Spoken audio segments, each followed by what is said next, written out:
Hello everyone, welcome back to the YouTube channel, welcome back to another episode. A very happy new year from us both. I'm doing that thing where people look at the screen. Are you looking at the screen? I do that as well, that I'm looking at, it's just checking what's going on, how the hair's looking. How are you doing today? Well, I'm doing very well, thank you. How are you doing? You'll know Abigail Wag from the channel. She's, well actually most of you are just interested in what you're wearing. Actually, you've worn this before though. Yeah, when you said that, yeah, but it's sustainable. It's sustainable, absolutely, absolutely. I wear the same stuff all the time, so that's good. Anyway, guys, I'm really, really happy to be back making another video. This is a really exciting day, isn't it? Because I'm 30 days sober today. Woohoo! Well, actually, it's technically 30 days sober tomorrow. We're filming the video today. But it's going out tomorrow. But it's going out tomorrow. So woohoo! 30 days sober. Woohoo! That's quite cool, isn't it? Can I get a round of applause, please? A proper one. Semi-enthusiastic, thank you. So what we thought we'd do is that we would do a Q&A. So I put out on my Instagram to allow you guys to ask the questions you want to ask basically about sobriety.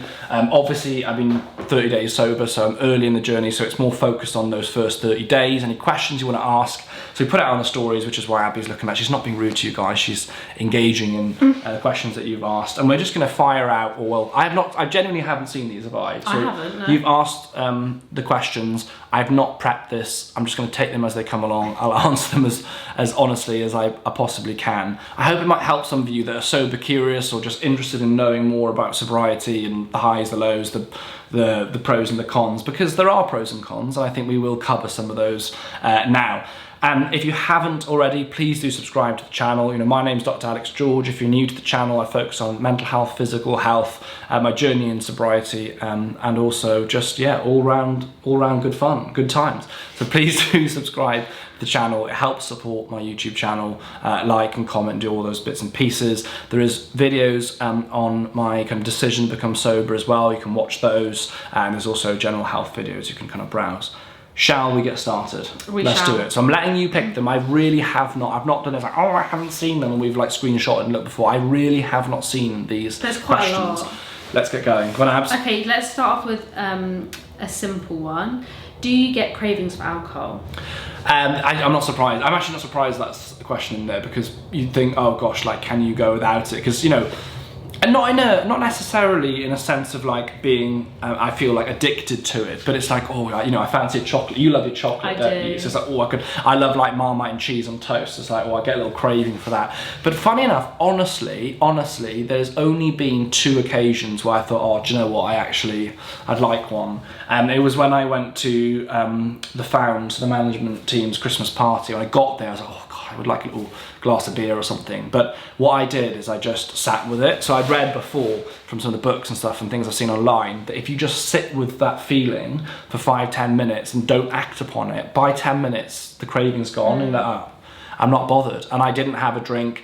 And when I reflect on that night, it meant that I enjoyed it, I knew what was going on, I left at the time I wanted to leave, and the next morning I was in the gym and doing the things I wanted to. So often if you get a craving, it's thinking, okay, I feel like I want this, but if I don't, what's the benefits of it, isn't it, almost? So yes, but to be honest, nowhere near as much as I thought I did. Like, New Year's has just been, and I wasn't bothered, to be honest. Okay, this is a 2-parter and actually leads off very well from that. Okay. Over Christmas/New Year's, did you feel any pressure from your family or friends to drink? So, no. And I think, but the reason I think that's the case is because I set very clear boundaries about what I'm doing. So I think if you are skirting around it and you're not very clear, or people don't understand that you genuinely don't want to drink, then people go, oh, go on, have one, come on, it's Christmas, like have yourself a treat, have a glass of wine, have a glass of beer or whatever. But if people understand that you really, you've made this decision for your own health, you want to do, and you don't want to drink, I think people respect it a lot more. So if you think about it, for me, accountability is really important. So I told all of you guys that I was going sober, the whole team. I said, look, I made this decision. I want to be healthy. I want to feel good. I want to try being sober, and I might do that permanently. I might not. I don't know. We'll see. And I said the same to my family. So when you're really honest and tell people, look, I'm not drinking, I think then for them to then turn around and be like, oh, go on, have a beer, they just look a bit silly. Yeah. And you need to question your friends. If you've told them that you've made a decision for your own health and you want to not drink, and they're pushing you or saying, oh mate, come on, why not? Oh, don't be silly, or you're being wet or whatever, I think that tells you more about them than it does you. And maybe the other thing you should be quitting is that friendship, I think, is true. Is it not true? Yeah. So no, everyone's been very supportive. And actually, to be honest, the other thing I noticed, the other thing I really did notice is that because I don't drink, when I go to social events and things, often, not because I judge other people or because I want other people not to drink, but people often don't drink as much.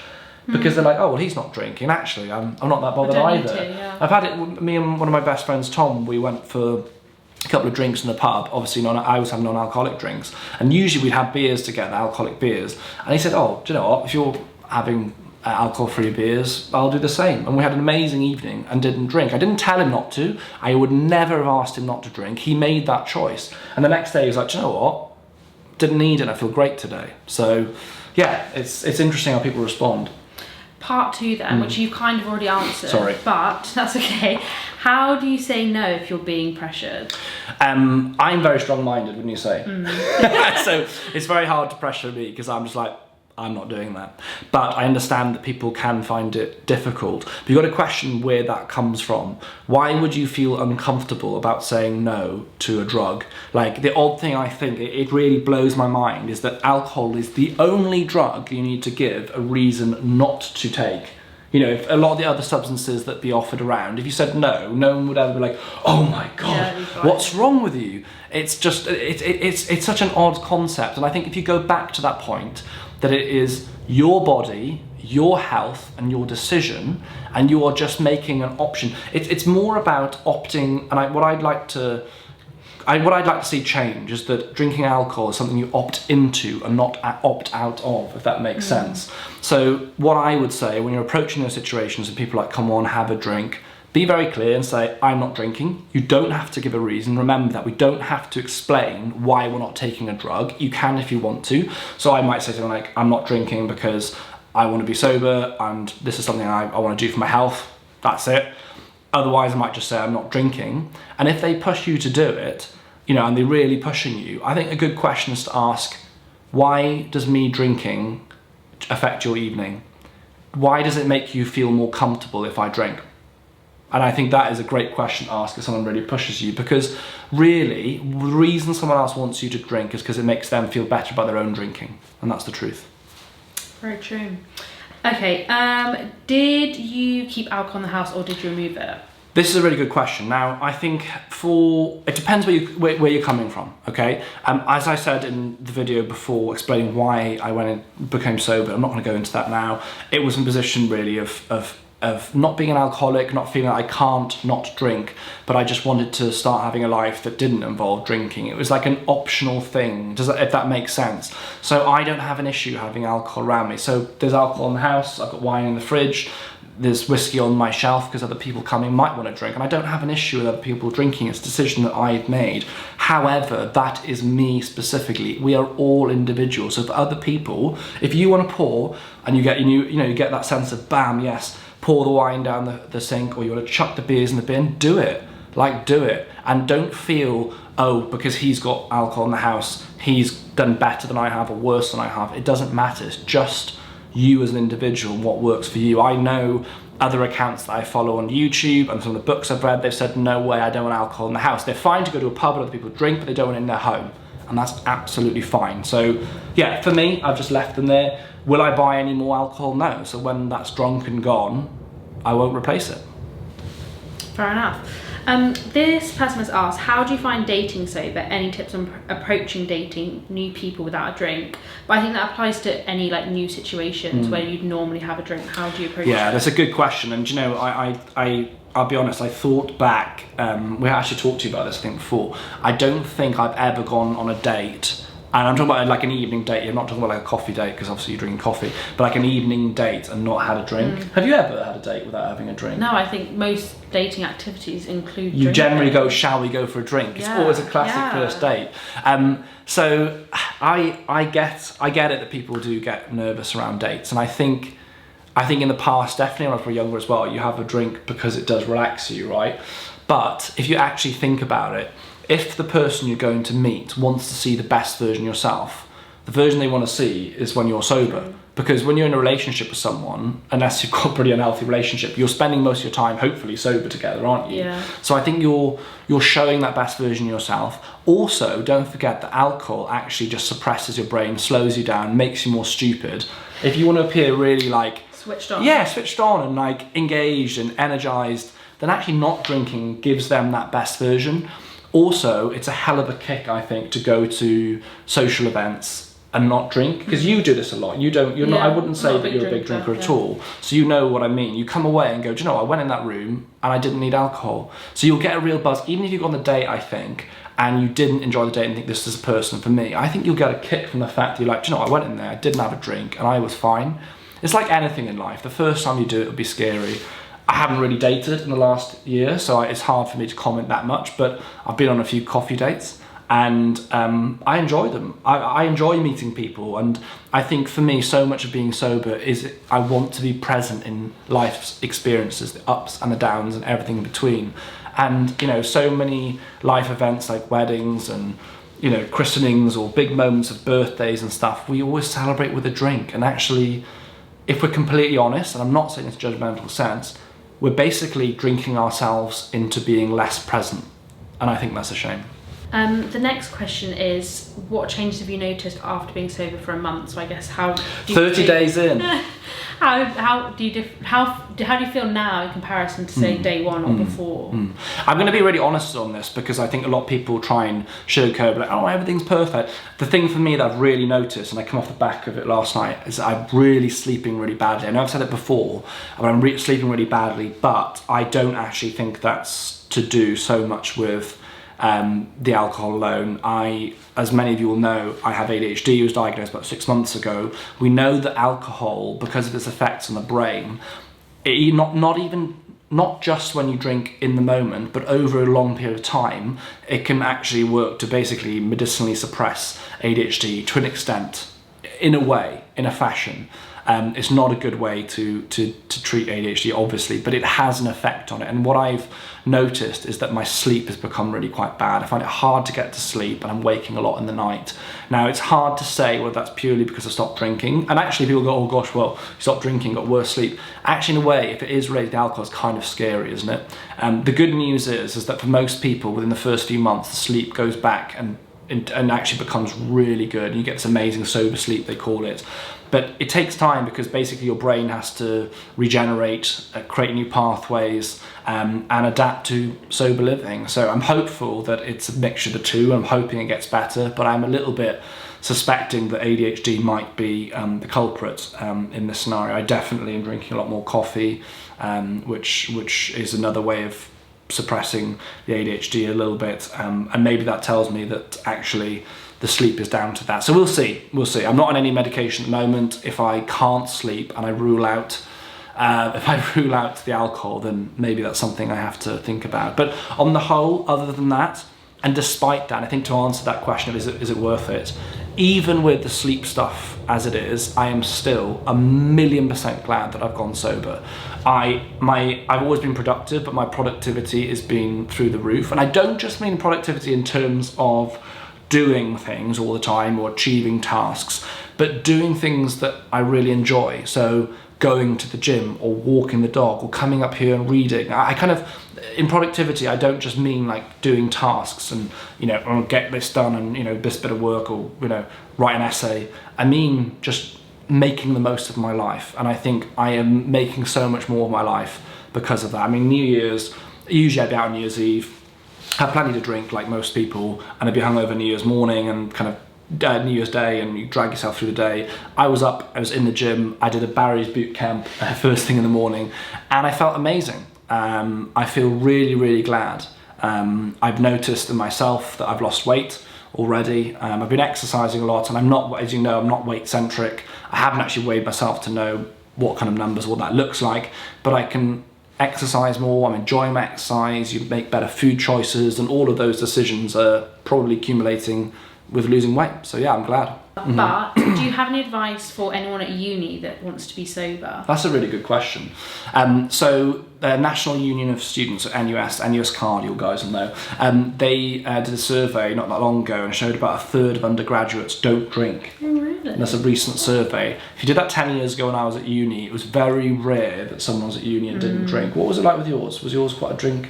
You went to Leeds Uni, didn't you? Like, lads, Leeds. It was part of uni, wasn't it? Yeah, I would say. But there's the people you're surrounded with. Yeah. You're a party animal, clearly. She's like, I don't drink, but uni, I was a party. I had my fun at university, but it shows a real trend, doesn't it? So a third of those surveyed saying we don't drink, and I think it just means you have a different experience, but it doesn't mean you can't have just as good an experience. Put it like this.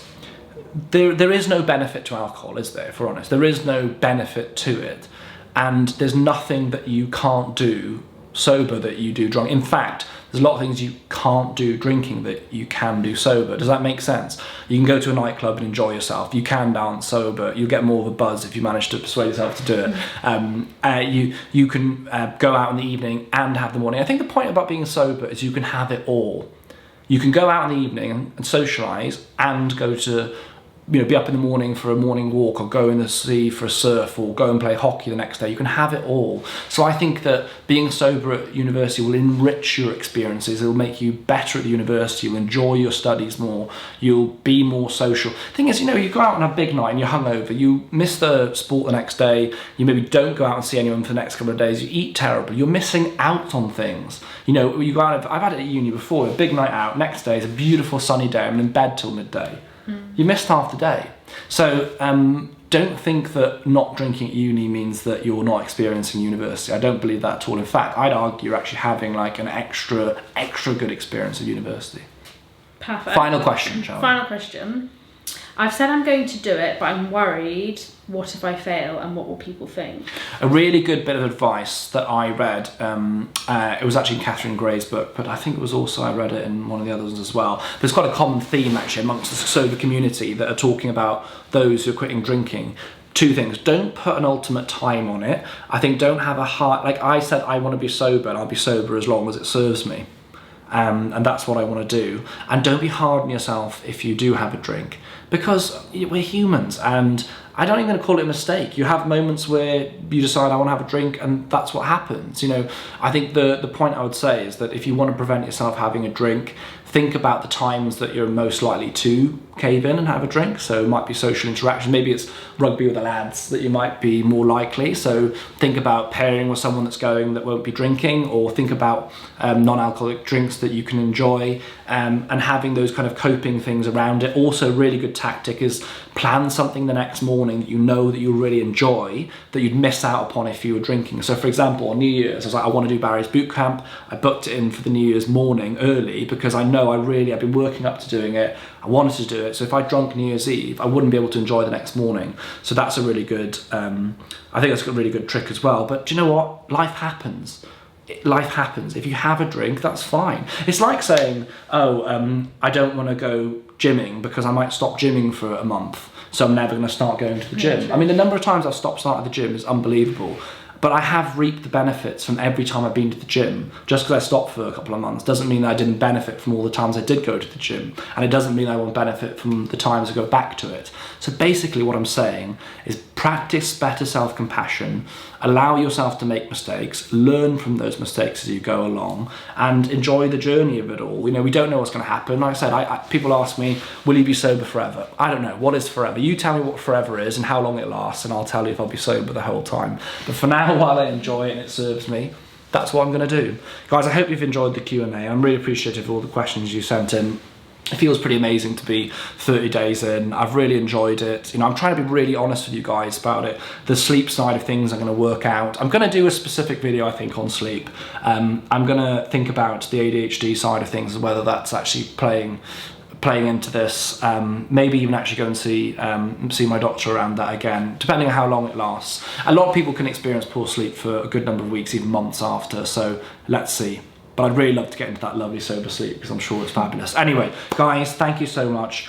Just before I go, if you are looking to build those habits, this book, 7 Steps to Happiness, my book, Live Well Every Day, will really help you build habits. So when you stop drinking, it's about, the thing that's really important is if you stop drinking, you need to fill that space with amazing, good, enriching things. So that's a really good book to help with that. I was really, really proud as well of the Christmas period that A Better Day went to #1 in all books on Amazon. And as a non-fiction children's book, that to me just kind of blows my mind, really. So a positive mental health handbook for young people. But actually parents have told me over and over again, stop saying it's a children's book, because if you haven't learnt it before, it's applicable for everyone. Anyway, guys, subscribe, like, comment, do all those bits and pieces. I hope the Q&As are useful. Thank you so much for sending the questions, and goodbye.